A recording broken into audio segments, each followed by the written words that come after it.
G'day, this is Chris Savage from RL Ministries in Australia, welcoming you to this session of the Book of Revelation. I pray that it will be of benefit to you and help you to grow in the understanding of the scriptures. Thank you. We're into session 14. We're looking at chapter 13, verse 2 to chapter 13, verse 10.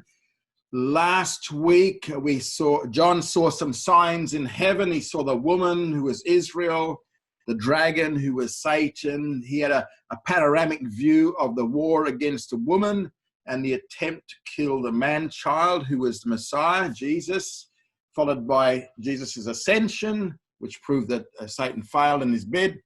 And that was a bit of an overview of Israel and Satan's attempt to stop the Messiah coming.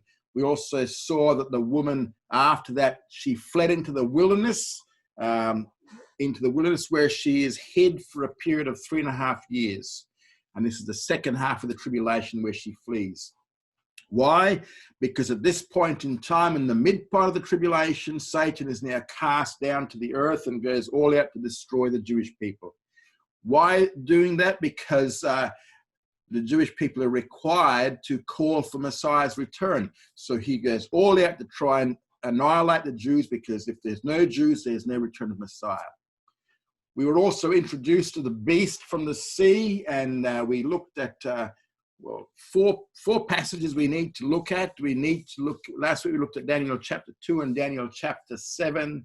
We also need to look at Revelation 13 and 17, because each passage builds upon the previous one to give us a full picture of this beast, or this Fourth Gentile Empire, the final form of the Gentile domination of Jerusalem, and its final leader will be the Antichrist. So in Daniel 2, we saw Nebuchadnezzar's dream, and an interpretation of that was that there's 4 Gentile empires, with the last one being crushed by a stone made without hands, which is the Messiah. Messiah is a stone made without hands. He crushes it, and then the Messianic kingdom is set up. In Daniel chapter 7, this is Daniel's vision that he gets from God, and he sees 4 beasts arising out of the great sea, the Mediterranean Sea, all Gentile. And the 4th beast that he saw, the first 3, he understood them. There was Babylon, Medo, Persian, and the Hellenistic empires. He understood them, but he said that 4th beast was completely diverse from the first 3, and it really baffled him. It troubled him. It started off with 10 horns, and then a little 11th horn springs up, killing 3 of the 10. He then sees the Ancient of Days ready to move out in judgment against this 4th beast, the 4th Gentile Empire. And then Daniel's 4th vision, he sees the second coming of Messiah, and the Messianic kingdom is set up. So tonight we're going to look at the interpretation of Daniel chapter 7, where we covered that last week, and now the interpretation. So this is the interpretation of the visions that Daniel had. So having described the 4 visions previously in this chapter 7, which presented pretty much the same overview of the 4 Gentile empires that we saw in Daniel chapter 2, he now gives us the interpretation of Daniel 7, verses 15 to 27. And the major emphasis here will be upon the 4th empire. And remember, Daniel's book was written to tell the Jews how they were going to live under Gentile domination. And that's basically what it writes about, how they're going to live until the Messiah returns. So Daniel chapter 7, verses 15 to 16, this is Daniel's reaction on the request for the interpretation of what he saw, because he couldn't understand it. As for me, Daniel, my spirit was grieved in the midst of my body, and the visions of my head troubled me. I came near unto one of them that stood by, and asked him the truth concerning all this. So he told me and made me know the interpretation of the things. So the summary interpretation, verses 17 to 18. So when Daniel, when he asks for the interpretation, he gets a bit of a summary first up. This is 17. These great beasts, which are four kings that shall arise out of the earth. But the saints of the Most High shall receive the kingdom and possess the kingdom forever, even forever and ever. So in verse 17, these four beasts represent four kingdoms that will come throughout the history on the face of the earth. And they are the Babylonian, the Medo-Persian, the Hellenistic, and then there's this unnamed Fourth Empire. Nevertheless, it is the servants of the Most High who will possess the kingdom. Whatever will be possessed by the four Gentile empires will only be temporary, according to verse 18. Whereas earlier, the four beasts arose out of the sea, here they arise out of the earth. Back in Daniel chapter 2, they come out of the sea. Coming out of the sea emphasizes their Gentile identity, while arising out of the earth emphasizes their humanity. So these are human kingdoms, not divine kingdoms. And that's the summary interpretation that Daniel got in these two verses 17 and 18 of Daniel 7. And now remember, people will say, well, what about the Chinese empire? What about the American empire?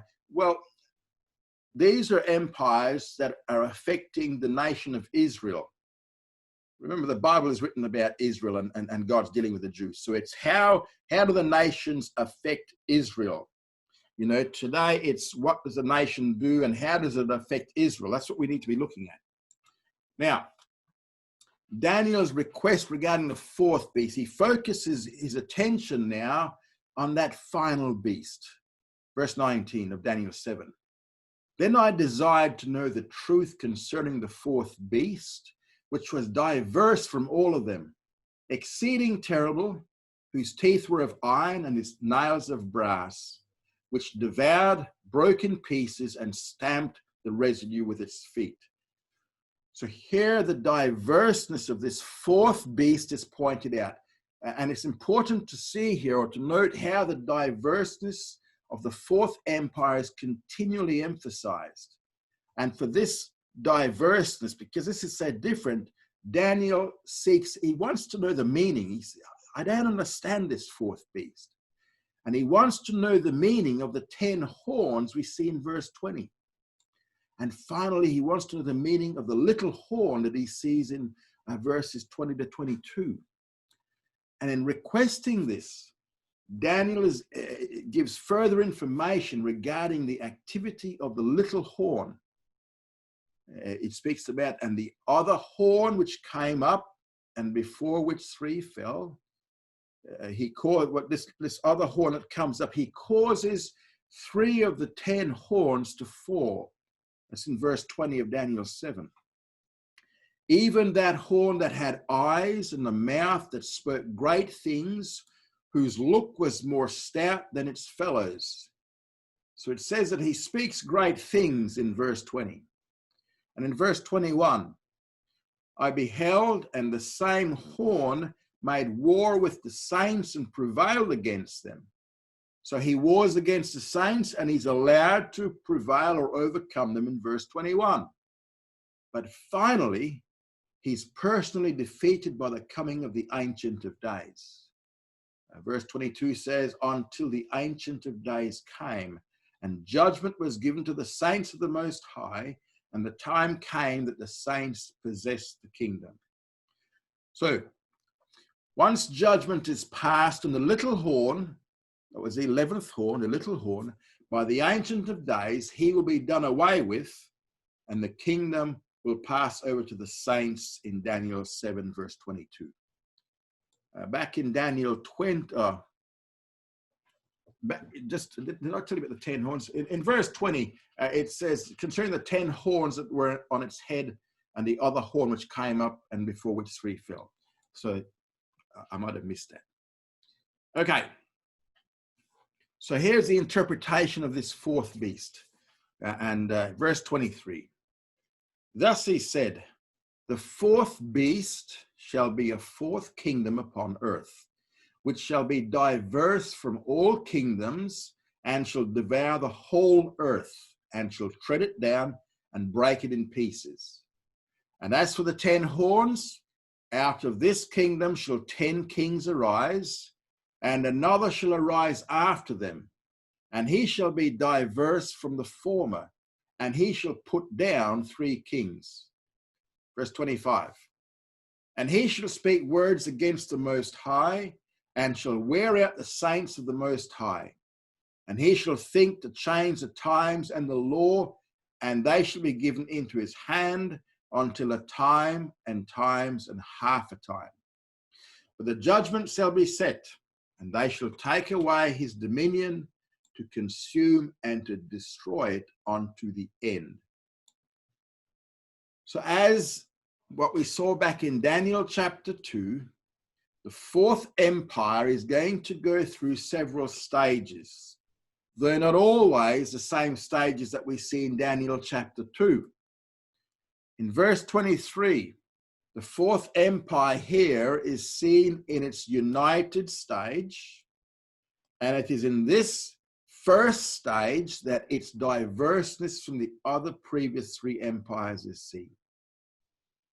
This is then followed by the second stage, that of a one world government stage in verse 23. Verse 23b. It states here that the Fourth Empire will devour the whole earth. So there's going to come a one world system which controls the entire earth. This is going to be followed by the 10 kingdom stage in verse 24a, which is the 10 horns, which will then be followed by the little horn, or the Antichrist stage in verses 24 to 26. So these verses state that he arises, the Antichrist arises after, the little horn arises after the 10 division stage in verse 24 of Daniel 7. While this Fourth Empire is diverse from the previous 3, the little horn is diverse from the other 10. So you have this beast. The beast comes out of the sea. He has 10 horns, but then an 11th horn rises up. And this is the final Gentile empire we're talking about. It has 10 horns, and the 11th horn rises up. And this final final empire goes through several stages. First stage is the united stage, which was when it started off. Then it went into this where it devoured the whole world, which was a one world government system stage. Then after that, it went into the 10 horn stage, 10 leaders around the world. And then we have this 11th horn rising up, and he kills 3 of those 10. Okay, this little horn is different from the other 10. And then what we see here, this shows you Daniel 2 and Daniel 7. If we combine chapter 2 and chapter 7 of Daniel together, this is what we get here. So the course of the times of the Gentiles, according to Daniel, is that there's going to be 4 Gentile empires. We know that the Babylonian, the Medo-Persian, the Hellenistic, and then this Fourth Empire. We call the Fourth Empire the Empire of Imperialism. We can't just say it's the Roman Empire. That's just the start of it. Now, combine these two chapters together, we see it goes through 5 stages. This is the Fourth Empire. A united stage, a 2-division stage, a 1 world government stage, a 10-division stage, the Antichrist stage, and then comes the Messianic kingdom. Now, how did this work out through history? Out of these 4 chapters, not out of these 4 chapters do we find any hint of any time period in breaking up the Fourth Empire. It seems to have a continual development into 5 stages until Christ's return to outdo the Antichrist. We never see this fourth empire just disappear completely. But there was something different. The main emphasis here is about the fourth kingdom or fourth empire in Daniel chapter 7. And the main difference with this one was that it was different to all the other ones. There was something different about the initiation of the fourth kingdom, fourth empire, that was not true of the other empires. In the first of the stages of the fourth kingdom, of the fourth empire, was Rome.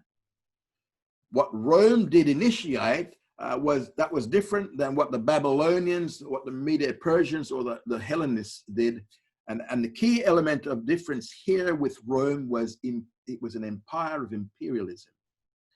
When the Babylonians conquered the land of Israel, they didn't send in Babylonians to rule. They took out Jews to rule, and we have men like Gedaliah set to rule over the Jews under the grace of Babylon. When the Medo-Persians conquered, they followed the same suit. They followed the same thing. They didn't send in Medes and Persians to rule Israel. What they did was they set up Jewish governors, and we have a man called Zerubbabel, and Nehemiah was another. When the Hellenistic Empire took over, they didn't send in Greeks to rule Israel.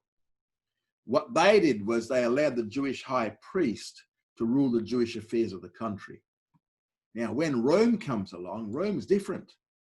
There's a change in all of this, and that's what made Rome different. When Rome conquered any place, she sent in Romans to rule, so you have the existence of the Roman procurators in the land of Israel. When Rome conquered, she sent in Romans to rule, and that factor marked Rome as imperialistic. The thing that made Rome unique was its imperialistic form of approach to conquered territory, especially in relationship to the land of Israel. So rather than calling the Fourth Empire the Roman Empire, because it includes a lot more than Rome, it's better to give it a name which will initiate it, and that is the policy of imperialism. Rome was an imperialistic empire. Now, according to these two Daniel passages, Daniel chapter 2, Daniel chapter 7, it goes through 5 stages. The first stage was a united stage, and that was the Roman Empire as we knew it up until AD 285. AD 285. What happened then?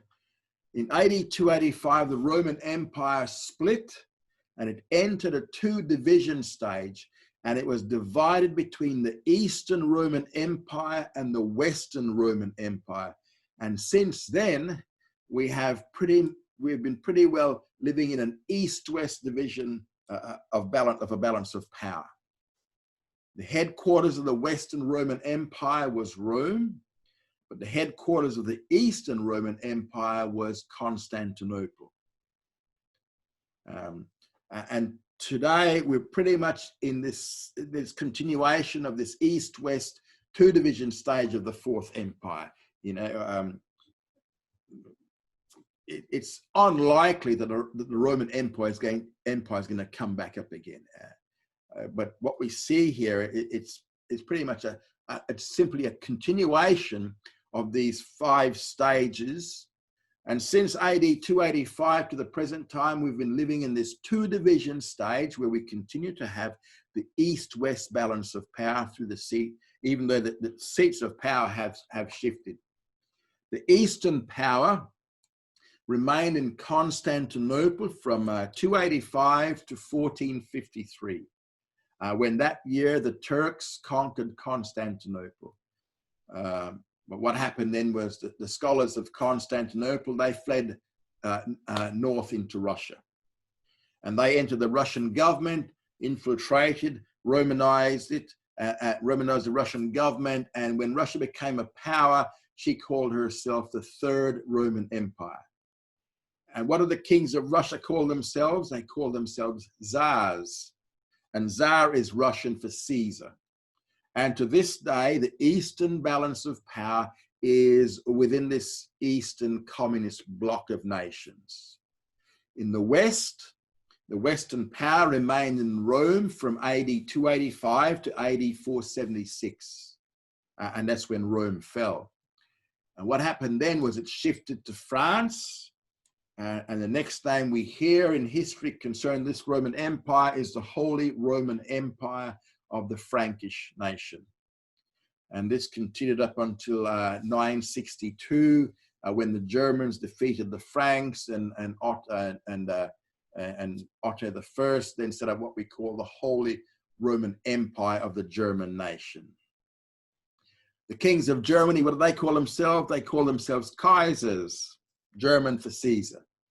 And since then, the balance of power for the West has shifted to the present democracies, and it could shift in either direction for all we know.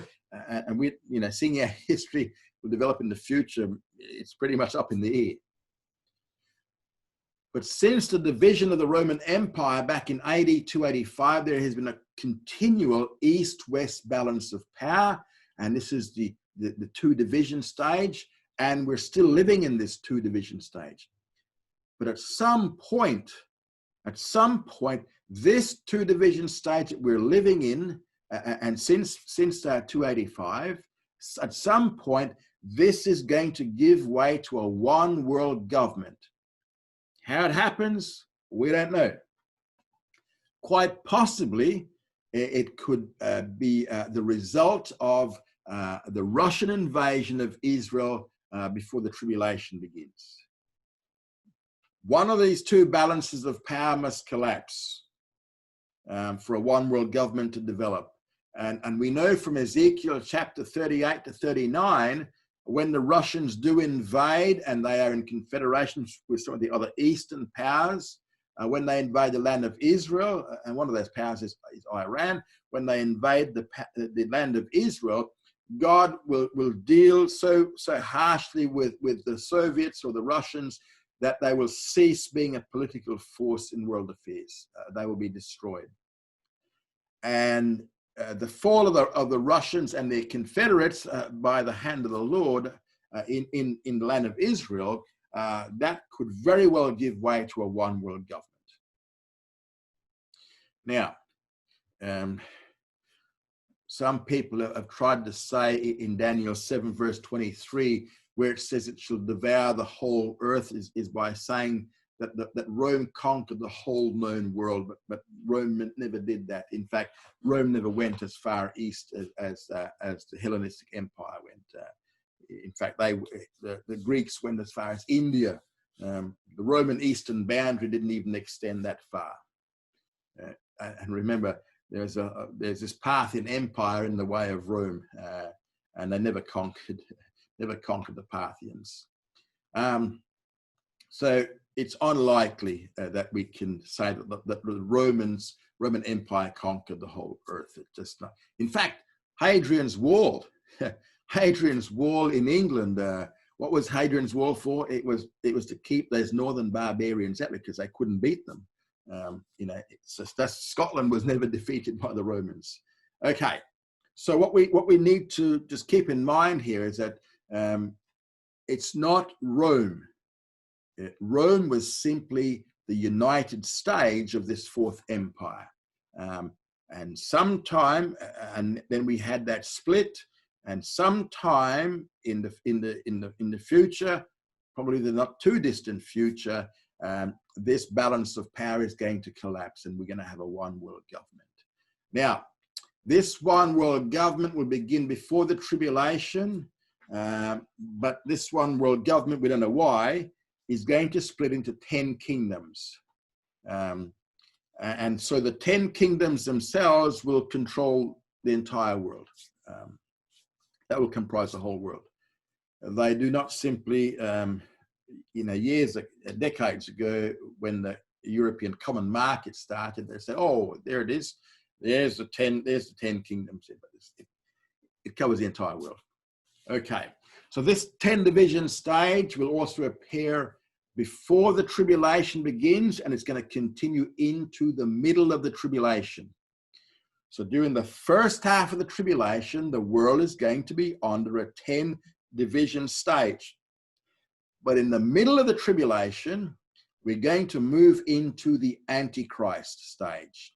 Why? Because in the middle of the tribulation, the Antichrist, during the Second World War of the tribulation, is going to declare war on these 10 kings.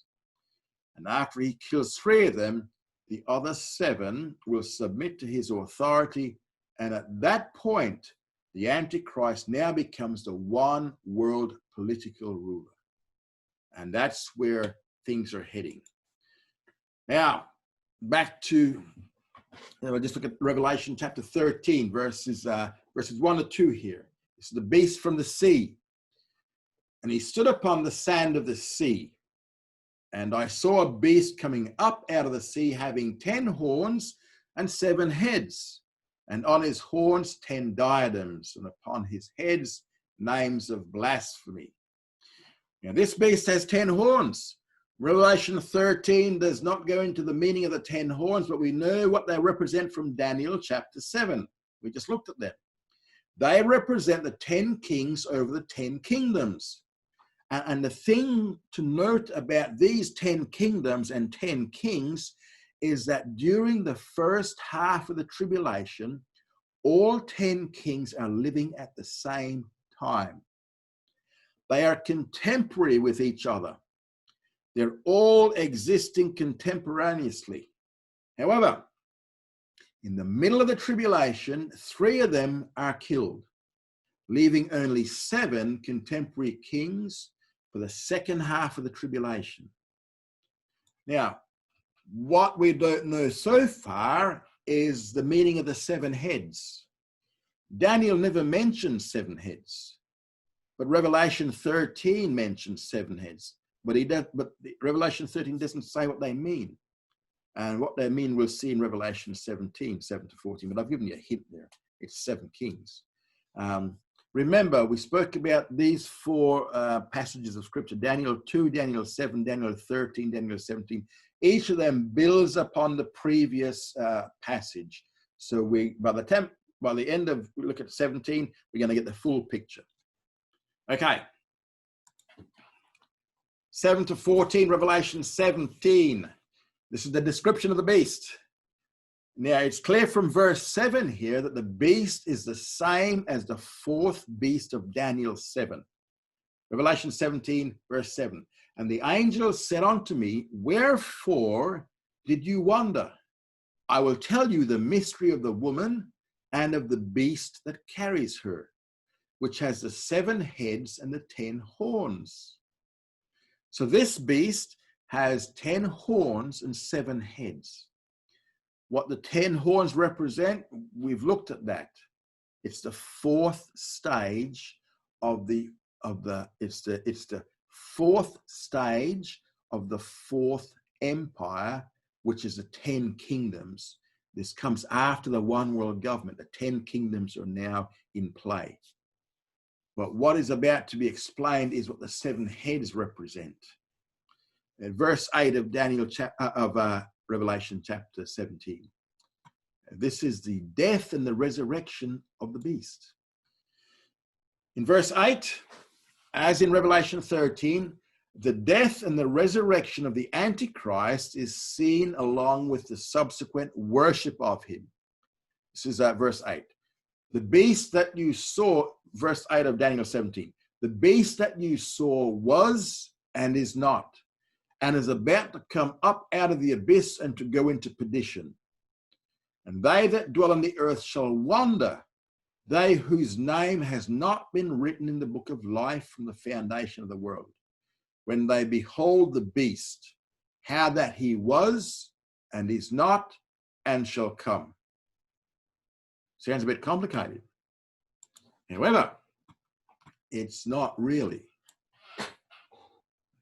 Here we see the 7 heads in verses 9 to 10. Here is the mind that has wisdom. The 7 heads are 7 mountains on which the woman sits. And they are 7 kings. The 5 are fallen. The one is, and the other is not yet come. And when he comes, he must continue a little while. So verse 9 of Revelation 17 states that the 7 heads are 7 mountains. the seven mountains, right?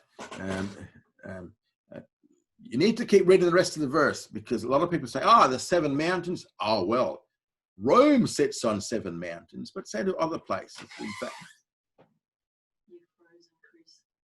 there are a lot of other places. Okay. A number of cities in the Middle East claim to sit upon seven hills or mountains. So this is not enough to pinpoint Rome as the place to which this passage refers. But the identification of Rome becomes totally unwarranted. Why? Because in this very same verse, in its complete context, what do we see? It says 7 heads are said to be 7 mountains, which shows that these mountains are to be taken symbolically. Remember, whenever the word mountain is used symbolically, it is always a symbol of a king, a kingdom, or a throne. And that's the case here. In fact, verse 10 actually interprets the meaning of the 7 mountains. Verse 9 does not end the sentence. The sentence continues into verse 10. Having stated that the 7 heads are 7 mountains in verse 9, he clearly states it in verse 10 that these 7 mountains represent something other than real mountains. They are 7 kings. The meaning of mountains here is consistent with its usage everywhere else in the scriptures, because in verse 9 the 7 heads are 7 mountains, and in verse 10 the pronoun they clearly states that these 7 mountains are to be viewed as 7 kings. So it is not the city of Rome that is meant, but 7 kings that are meant. Verse 10 further states that of these 7 heads, mountains, kings, 5 were fallen by John's day. 1 was present at that time, and 1 more was yet to come. If this refers to the city of Rome, then 5 hills should no longer be in existence. Only 1 should be there now, with another 1 to arise in the future. So this is being Rome is just nonsense, can't be. So while both the 10 horns and the 7 heads are representative kings, there's a difference between them. The 10 horns are kings that, remember we said, they're contemporary with each other.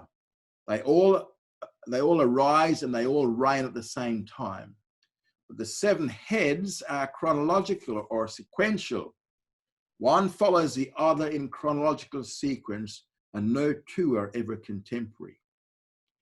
Now, at the time of writing the book of Revelation, 5 of those kings had already gone into history and were no more. The 6th head or mountain or king was present and in control, and there was 1 more to go. Now, knowing that, what these 7 heads represent can be deduced from a study of history. We already know that the Fourth Empire is the empire of imperialism. And this is what was present in John's day. And so imperialism represents the 6th head. It was also the time of the first stage of the empire of imperialism, the United stage or the Roman Empire. And if we look at Roman history, we know from history that Rome went through 5 types of governments before it developed into the first stage of the empire of imperialism. The 6th head was the one that was present in John's day, which began in the year 27 BC. And that head is now going to continue into the middle of the tribulation. So the 6th head is the first 4 stages of the Fourth Gentile Empire of imperialism. Hopefully you can follow what I'm saying. The 5 types of governments are as follows. These are the 5 heads that were fallen by John's day. We had the Tarquin kings. That's the first head, and that's in 754 to 510 BC. Then we had the consulars, the second head, 510 to 495. The plebeians or the dictators was the 3rd head. Republicans or the decemvirs, the 4th head. Then we had the oligarchy of 10, the triumvirate. That was the fifth head, which went from 59 to 27 BC. So these represent the 5 heads which are fallen and were a part of history by the time that John wrote his book. So before the Fourth Gentile Empire of imperialism developed, these 5 types of governments preceded it. That's why John says 5 were fallen, 1 is. In his day, the 6th head was where he was living. The previous 5 had gone. So the 6th head is the first 4 stages of the Fourth Gentile Empire of imperialism. There's 1 head still to come, the 7th head, and that is going to be the Antichrist stage, the absolute imperialism stage. Once the 7th head is established, he must continue for a little while. How little? 3.5 years. So the 7 heads represent a chronological development from the Tarquin kings to absolute imperialism. 5 heads are fallen. The 6th head of imperialism is where we are today. It exists today. And 1 is yet to come. That will be the Antichrist. There's an alternate view to this that says that the 5 fallen head represents 5 previous empires, which is Egypt, Assyria, Babylon, Media, Persia, and Greece. And Rome was the 6th, with the Antichrist destined to be the 7th. But it really doesn't fit what we see in Daniel 7 or what we see here in Revelation 13 and 17. Now, in Revelation 17, verse 11, this is the position of the Antichrist here. After the reference to his death and resurrection, John describes the position of the Antichrist in verse 11. It says, "And the beast that was and is not is himself also an 8th, and is of the 7, and he goes into perdition." So, the Antichrist position as being also an 8th, but of the 7. He is of the 7 in that there are 7 heads, and the Antichrist is the 7th head. Remember, the heads are chronological and they're sequential. We're currently in the 6th head stage. Antichrist is the 7th head.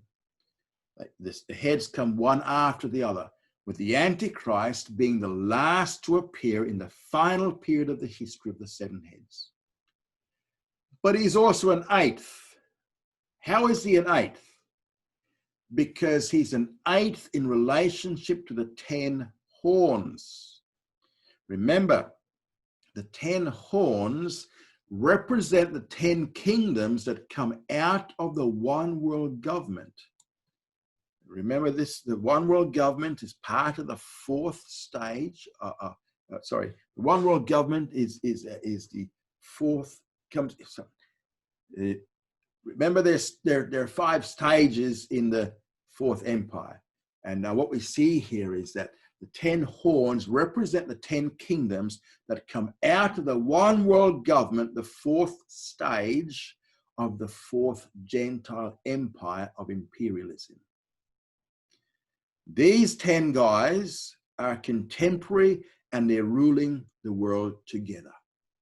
But as we saw from Daniel chapter 7, when the Antichrist begins to take control, he uproots or he kills 3 of the 10 horns. This is the 10 world rulers. He kills 3 of the 10 kings, leaving 7 for the remainder of the tribulation period. So the Antichrist is contemporary with these 7, making him an 8th. He's an 8th contemporary king, ruling over the 7 kings who have submitted to his authority. Yet he's of the 7, for he is the 7th head of the sequential ruling governments. So he's the 8th of the contemporary kings, but he's the 7th of the sequential ruling governments. And the term 7 refers to heads while the 8 refers to the horns, the 10 horns. Remember, he's the 11th horn. He kills 3 of the 10, makes him number 8. Now, the word beast in the book of Revelation is a reference to the empire of imperialism in its 5th and final stage, the Antichrist stage. So it's proper to view the beast both as the Fourth Gentile Empire in its final stage, as well as personally the Antichrist himself.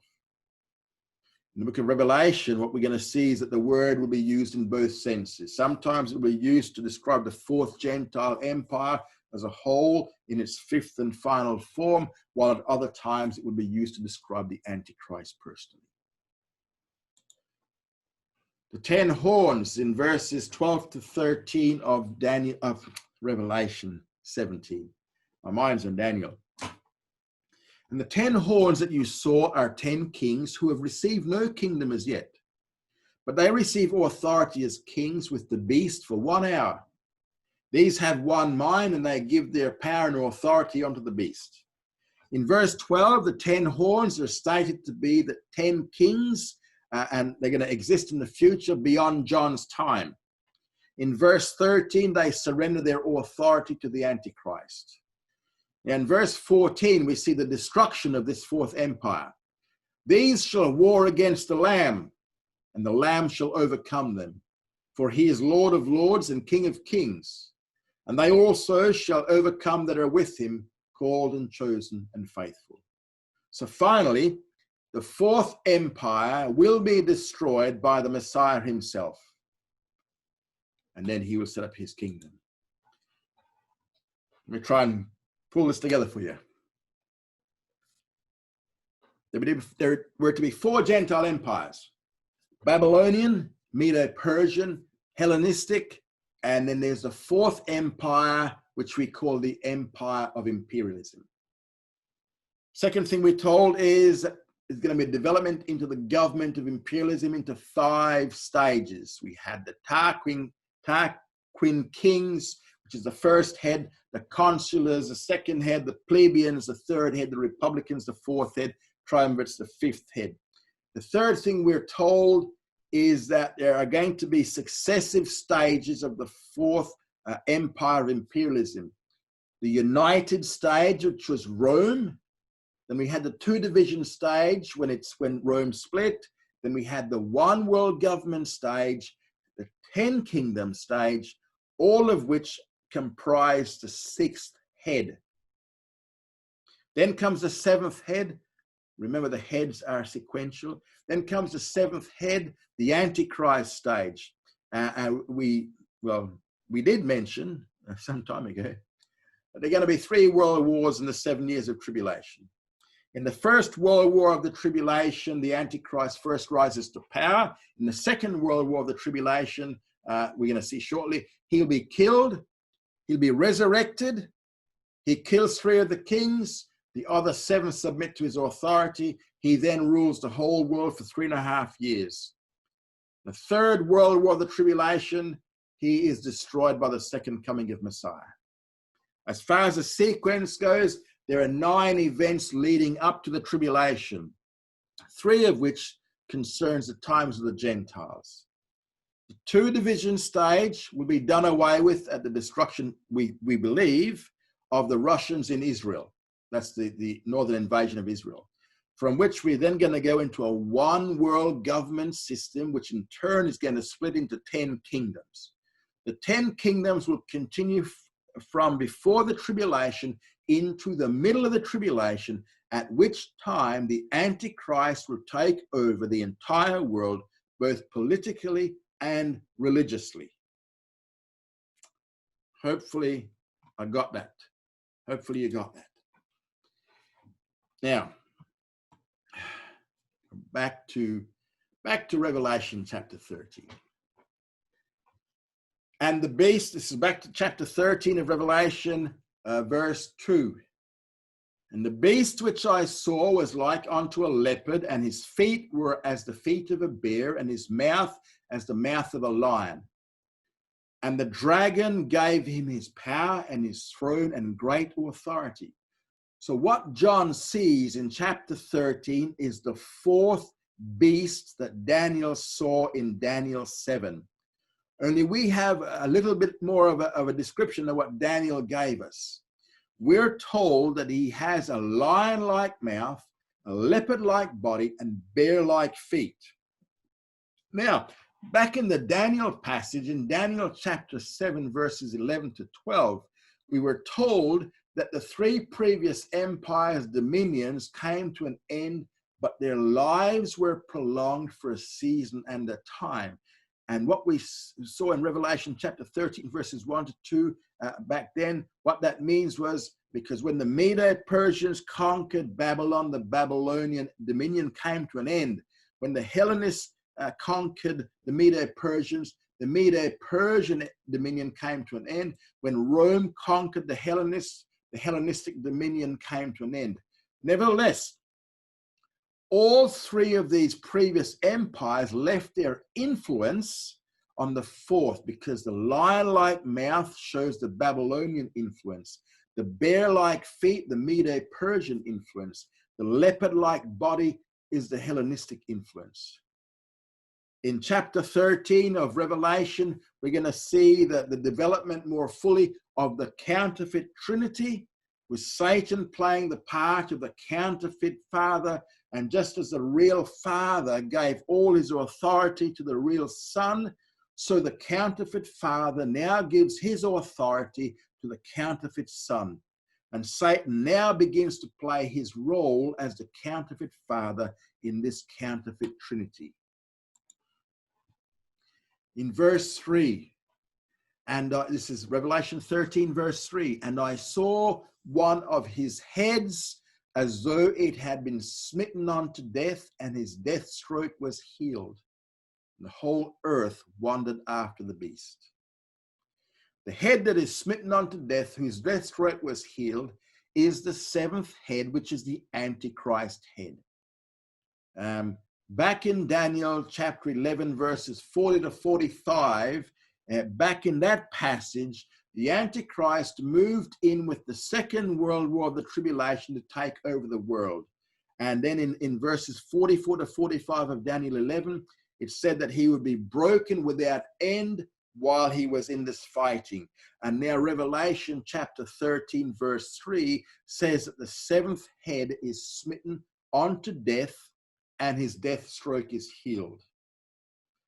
Just as the real Son underwent a death and resurrection, the counterfeit Son will undergo a death and resurrection, because in the course of the Second World War in the tribulation, he is going to be killed, but then he'll be resurrected back to life. And now verse 3 says, as though it had been smitten unto death. And some people say, well, it just meant that the Antichrist appears to have been killed, rather than being really dead. But that's not true. That can't be right, because this is the same idiom used of Messiah back in Revelation 5, verse 6, where it says, a lamb as though it had been slain. And this is an idiom for resurrected individuals rather than someone who pretended to be dead. So the Antichrist was killed, he was dead, and he was resurrected back to life. Remember, we're looking at this as the counterfeit Trinity. Just as Jesus was resurrected back to life, Antichrist was also resurrected back to life. So he was killed. He should have stayed dead. He should have been dead. Yet he's now very much alive. And so what we're seeing here, he was resurrected back to life. So he's resurrected back to life by the counterfeit father, Satan. Now, as a result of him being resurrected back to life, we read in verse 4 of Revelation 13, and they worshiped the dragon because he gave his authority unto the beast, and they worshiped the beast, saying, who is like unto the beast, and who is able to war with him?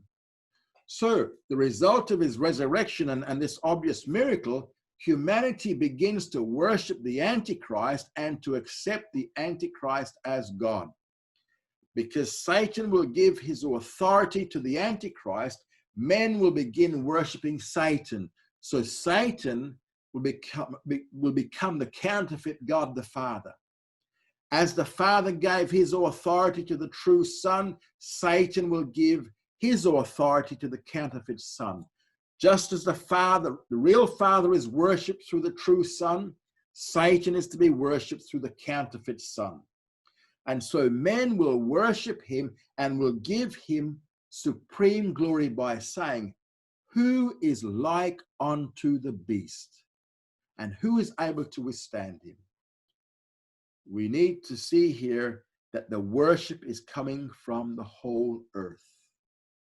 It says, verse 3, "And the whole earth wandered after the beast."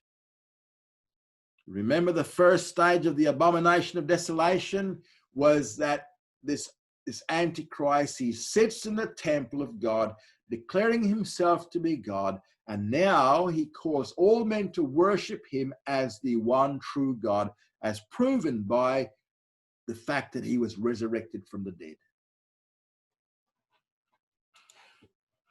We see what he does in verses 5 to 7.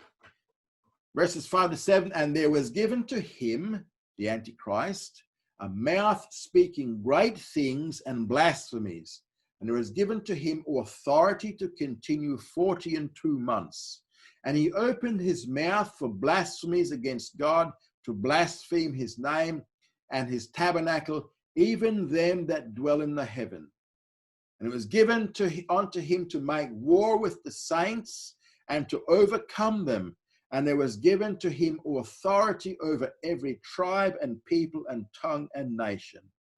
4 things we read about his activities here. First of all, he's going to speak great things. Same thing that Daniel chapter 7 said. He's going to speak great things against God and against the saints. He's going to declare himself to be God and begin calling all men to worship him. Another thing, he'll be allowed to continue with full authority and power on earth only for 42 months, or the last 3.5 years of the tribulation. Third, he'll blaspheme against all that is in heaven, both God and all those who are there. That's in verse 6. He will war against the saints and he's going to overcome them. Verse 7. As we see, he murdered the 2 witnesses and he's going to continue to persecute all believers in Messiah. He'll also hold political authority over the earth, for he will be given authority over every tribe and people and tongue and nation. We find all these things back in Daniel chapter 7, verse 25. So what Daniel said back then, this is exactly what we're seeing John writing here in the book of Revelation. Revelation 13, verse 8. "And all that dwell on the earth shall worship him, everyone whose name hath not been written from the foundation of the world in the book of life of the Lamb that hath been slain." At this point in time, he will not only have political authority over the whole world, but he'll also have religious authority over all the earth. And all unbelievers will worship him that have not had their names written in the Lamb's book of life. And in verse 8, we're told the non-elect will worship him and accept him as God. In light of all of this, a warning is given in verses 9 to 10. What's the warning? It says that the very way that men will treat the saints, God will treat them. In verse 9 comes the warning. If any man has an ear, let him hear. If any man is for captivity, into captivity he goeth. If any man shall kill with the sword must he be killed.